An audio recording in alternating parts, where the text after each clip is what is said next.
What's up, everybody? We're going to do a quick little video of how to utilize your split report function in your AiM software to piece together your quickest lap. The split report function, I keep it open in a tab down here. If you don't have it automatically down here, it's this one up here in the toolbar. So go ahead and open it. What it does is it brings up all these numbers. What the dark blue numbers represent is your quickest sector time for any given lap. Sectors are these green, red, and blue blocks up here, which on your measures graph correlate to along the top here. So what you can do from here is start looking at your quick sectors. Let's take, for example, this one. It's just kind of an outlier. Run 1 lap 16 was quicker than any other lap for whatever reason. So I'll hit lap 16 down here. It rethinks for a second. And it was right after turn 2, the little straightaway. Let's go back to our measures graph right after turn 2. So this whole sector right here was the quickest I did all race. Now, what's interesting, again, bringing up the raw lap times, the dark blue and the black are 28.4, 28.7 respectively. The light blue is a 30.2. If you just look at your roll time, you think it's not that good of a lap, but you can still get good information out of it, as we see right here.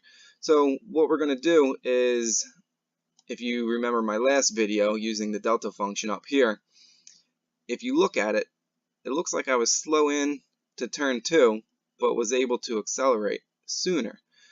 Since we're crossing over multiple sectors, let's do our delta from right about where they cross to right about where they cross again. The numbers are down here in the lower right, and if you look at that, our reference lap, which is our quickest raw lap time, the black lap was up, we'll call it almost 1/10 of a second through just that sector. But the lap that had a raw lap time 2 seconds slower, I gained almost 2/10 of a second through breaking through turn 2, accelerating back up to turn 3. So that's where the split report comes in handy, by allowing you to piece together little bits and pieces of all your laps to make that ultimate lap. Now the other fun thing, real quick, a tip is if you hit your spacebar, it just gets rid of all this stuff on the left to give you a little bit more room.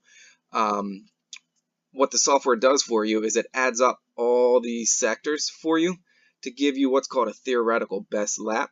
So my best lap from start finish was a 28.4. Theoretical, I should be able to do a 27.5.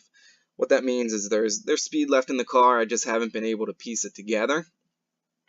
But the other cool thing is this yellow lap right here, this highlighted lap, is what's called your best running lap. This one isn't the greatest example because it's right after the straightaway. So from turn 1 back around to turn 1, that's listed down here, a 28.431, but my best was a 28.433. Alright, that's almost identical, but I've seen examples where a lap from, let's say, turn 5 back around to turn 5 just so happened to be your quickest lap, and it'll vary sometimes almost a half second. What that'll tell you, or I'm sorry, this number right here, what that'll tell you is that speed is in the car, you just haven't done it from start finish to start finish. So these are a couple tips I use. I use the split report all the time to try and figure out my best areas of every lap, and then just spend time going through it and figuring out what's the quickest way you and your car can make it through the track. So if anybody has any questions, please let me know. I'll try and answer them, or I can do another video.